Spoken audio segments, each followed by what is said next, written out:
Bum bum bum bum bum bum bum bum bum bum bum bum.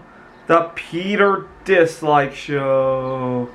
Bum bum bum bum bum bum bum.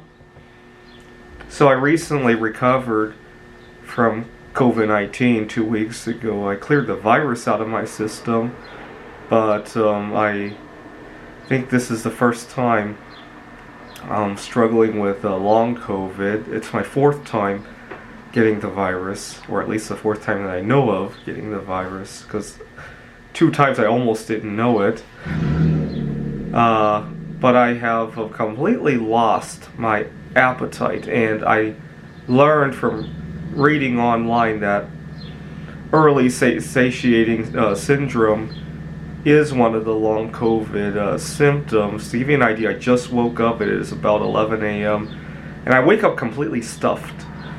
And yesterday I was tossing and turning, in large part as a result of the symptoms. And to give you an idea of how I feel about it, last night I coaxed myself into sleep by thinking at least maybe if I go to sleep, I can maybe dream about a few of my favorite foods, because I can't eat them in real life right now without getting very, very ill. The other day I felt like my stomach was going to explode, and then I started to vomit, but I couldn't even vomit, and not a very pleasant feeling. Now, some people, this is a very tough subject to talk about, because some people are like, well, why don't you just use it as an opportunity to eat less? You know, especially you talk to the average American who could only daydream that they have this kind of condition. I'm here to tell you that it's not that simple, because there's a huge difference between wishing you could eat less and being completely imprisoned away from your food. Those are 2 very different ideas, and I'm here to tell you that. So, for example, yesterday I was at my favorite board game meetup.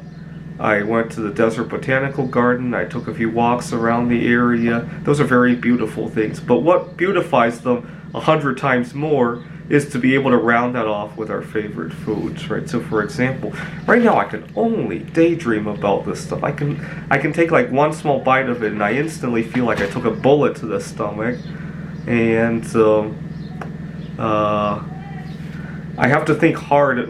For example, I'm thinking about my lunch today. I have to think hard about what order I eat my foods in, because certain things will just completely make me stuffed, and I hate to be more gory in terms of the detail here, but you get the idea. I never had to do that before, and it makes me really appreciate the other aspects of my health that I still have. So, for example, unfortunately, the being depressed over not being able to eat my favorite foods has kind of spilled over to other aspects of my health. I've been having difficulty sleeping, tossing and turning, daydreaming about when I can go back to eating. But yesterday, I realized that I still had a lot of good health in me. I wasn't constipated. I was, I'm still able to walk, obviously. I had a couple mosquito bites, but I healed very quickly, and it makes me appreciate all of that. You can't take that for granted. And then I remembered when I was a teenager, I had eczema problems. I don't have them today, right? Although I need to start sleeping right again, because obviously we're heading into the weekend. I can't let that spill over. I'll have to enjoy the other aspects of my food, of my life, and put food aside for the time being, and realize that I'm still actually enjoying. I can still write my computer games. Right now I'm programming an AI for the game of Ticket to Ride Poland, and I'm still able to do that, right? I'm not suffering any mental deficits, aside from the fact that I keep dreaming about when do I get back to my eating.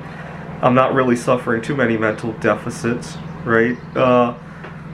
I don't have any, in the past I've had a serious chemical sensitivity, which was in large part due to my toxicity with mercury poisoning. I've since cleared that out of my system. Okay. Anyways, it made me think about stuff, enjoying your health before it's gone. Now, 2 days from now, it will be my 13th anniversary of the first time I ever broke out of a toxic relationship with a girl.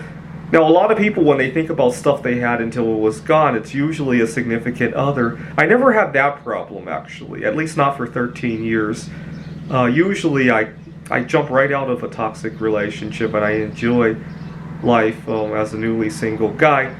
So that's probably why I really didn't think too hard about losing my good health, because I never really experienced it with my love life. Anyways, what is something that you didn't know you had until it was gone? Leave a comment. This is the Peter Dislike Show. Bum bum bum bum bum bum bum bum bum bum bum bum. The Peter Dislike Show. Bum bum bum bum bum bum bum.